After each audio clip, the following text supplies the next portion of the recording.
Assalamualaikum warahmatullahi wabarakatuh. Pada pertemuan kali ini kita belajar tentang perubahan wujud zat ya, atau perubahan fase. Ada beberapa perubahan fase, salah satunya itu meleleh. Meleleh berarti berubah menjadi zat padat ya, zat padat berubah menjadi zat cair. Kalau menguap, zat cair berubah menjadi gas, dan perubahan-perubahan membeku dari zat cair menjadi padat ya. Jadi banyak beberapa perubahan fase atau perubahan wujud zat ya. Ini ada beberapa konstanta perubahan wujud zat. Ini ada salah satunya. Ini proses meleleh ya. Meleleh berarti proses dari padat ya, dari padat berubah menjadi padat menjadi cair ya. Ini ada panas peleburan. Ini juga salah satu jadi panas, kadang-kadang disebut juga kalor lebur atau kalor laten lebur ya, kalor laten ya, macam-macam sebutannya. Kalau ini penguapan ya, kalau melebur ya, ini kalau melebur berarti dari cair ya, dari padat ya menjadi cair ya. Kalau ini menguap. Oke. Ini beberapa contoh standar, ada hidrogen, ada oksigen. Kita lihat ini paling umum digunakan adalah air ya. Ini dalam Kelvin 273 Kelvin ya. Kalau melebur ya, panas peleburan ini kita menyebutnya sebagai tandanya sebagai LF, fusi. Kalau ini vaporization, penguapan ya, panas peleburan ini paling banyak digunakan ini. Kadang-kadang digunakan 3 kali 10 pangkat 5 joule, kadang-kadang itu seperti itu per kilogram. Jadi 333 kilojoule per kilogram. Jadi setiap kenaikan 1 kilogram ya, akan dibutuhkan 333 joule ya, setiap kenaikan atau penurunan setiap kilogram air ya. Kalau airnya 1 kilogram dibutuhkan 333 kilojoule untuk menebur atau ya, melebur ya, peleburan. Baik, ini bisa dari padat ya, peleburan ini bisa dari padat ke cair, bisa dari cair ke padat ya. Bisa kedua arah, angkanya adalah angka ini, 333 kilojoule per kilogram. Seandainya 2 kilogram maka dibutuhkan 666 kilojoule energi. Ini juga sering digunakan di 100 derajat Celcius atau 373 Kelvin. Ini kalau akan menjadi gas pada suhu ini 2256 atau kadang-kadang disebut 2300 ya. Ini pembulatan. Baik, ini ada jadi luar daripada panas spesifik ya. Ada namanya ini perubahan fase. Panas ketika perubahan fase di rumusnya adalah panas dikali sama dengan ya, panas penguapan dikali panas penguapan atau panas peleburan dikali dengan massa. Oke, ini ada contoh untuk air. Untuk air ini ketika perubahan fase dari cair ke gas, maka sampel harus menyerap panas ya. Air itu harus menyerap panas, atau dari gas ke cair maka sampel harus melepaskan panas ya. bisa dari gas ke cair atau dari cair ke gas. Oke. Untuk air pada suhu didih atau kondensasi normal ini nilainya. Ya, terserah mau pakai ini tergantung. Kalau perubahan fase dari padat ke cair, maka sampel harus menyerap panas. Ya, dari es ya ke cair, maka sampel harus menyerap panas. Ya, biar berubah menjadi cair. Atau dari cair ke padat, maka sampel harus melepaskan panas. Ya, berubah menjadi es. Panas transformasi ini disebut sebagai panas peleburan atau kalor lebur. Ya, kadang-kadang disebut juga kalor lebur. LF. Ya, untuk air maka diidentikan. Bisa bolak-balik ya, bisa dari padat ke cair atau cair ke padat. Ini contoh soal. Berapa banyak panas yang harus diserap oleh es bermassa 500 gram dengan temperatur minus 10 derajat Celcius untuk dapat berubah menjadi air pada temperatur 20 derajat Celcius. Oke, ini berarti kita pertama ya, kita harus memanaskan es. Ya. Ada es, katakanlah es, ini ada A di sini. Titik A ini S ke titik B ya. S masih S ke titik C nah, ini air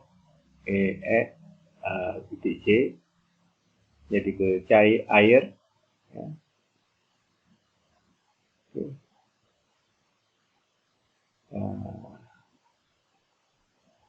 Air dari E ke D ya, air.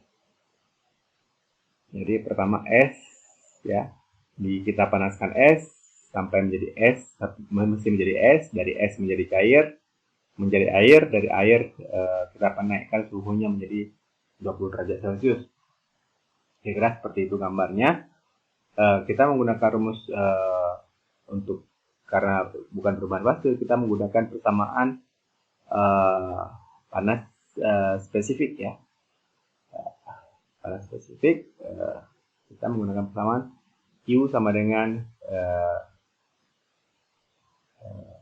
panas sama dengan kalau spesifik S ya dikali dengan massa dikali dengan perubahan temperatur.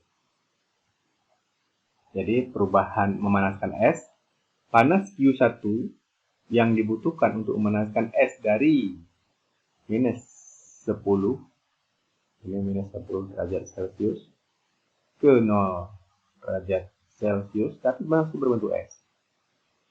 Oke. Kita menggunakan persamaan Q sama dengan C kalau spesifik ya, untuk S. M dikali dengan perubahan menggunakan dari tabel 12-12 ya. Coba kita lihat tabel 12-12. Oke. Panas ya, di belakang.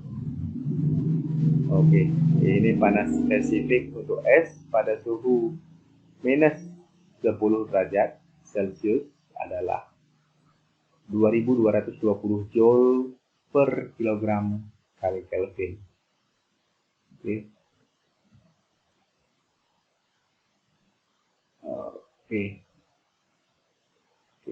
2220 Joule kilogram dikali dengan Kelvin. Ini khusus untuk panas spesifik untuk es ya. Konstantanya dikali dengan massa 5 kg dikali dengan temperatur akhir. Temperatur akhir adalah 0 derajat Celcius dikurang dengan temperatur awal minus 10 derajat Celcius.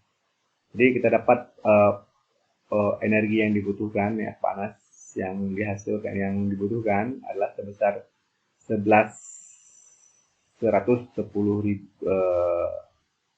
11,10 kilojoule ya. 11.100 joule ya. Sulit sekali.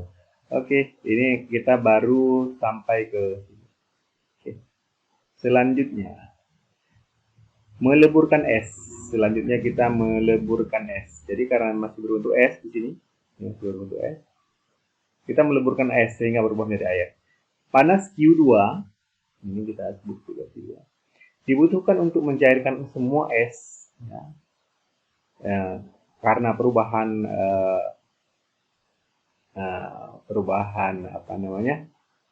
perubahan zat, ya, karena terjadi perubahan zat atau perubahan fase, maka kita menggunakan persamaan ini, Q sama dengan Lm, ya. L adalah panas peleburan, jadi Lf, F-nya kecil, dengan nilai yang diberikan dalam persamaan 12-12 dan tabel 12-13. Ini kita lihat. Oke. Ini panas peleburan 333 kJ per kilogram.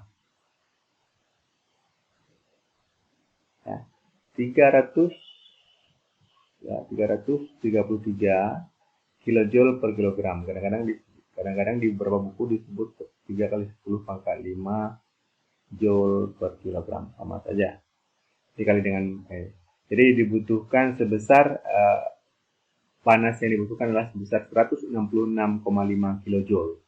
Besar sekali dibanding tadi 11. Jadi untuk menurunkan suhu dari 10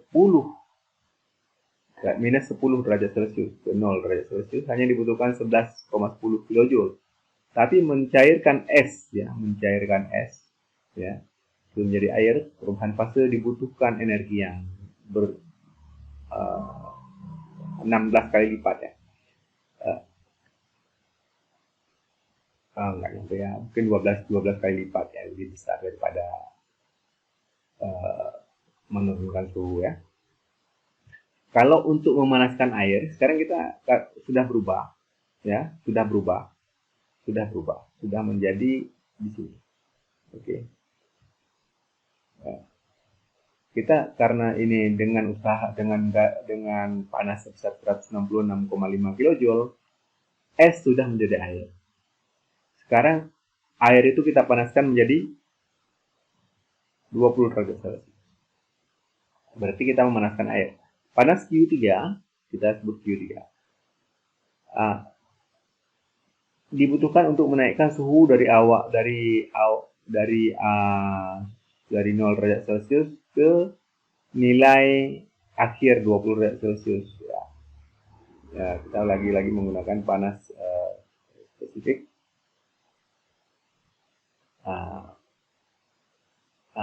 Coba dari C ke D, ya, dari air ke air, ya, dari air ke air, ya, dari air ke air. Hanya ini 4187 dari mana? Dari konstanta.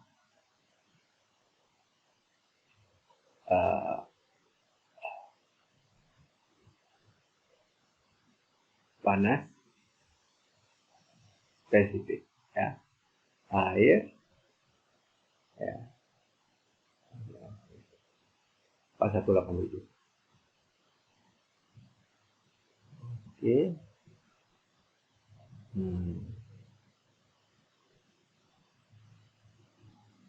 Ya, dari air ke air.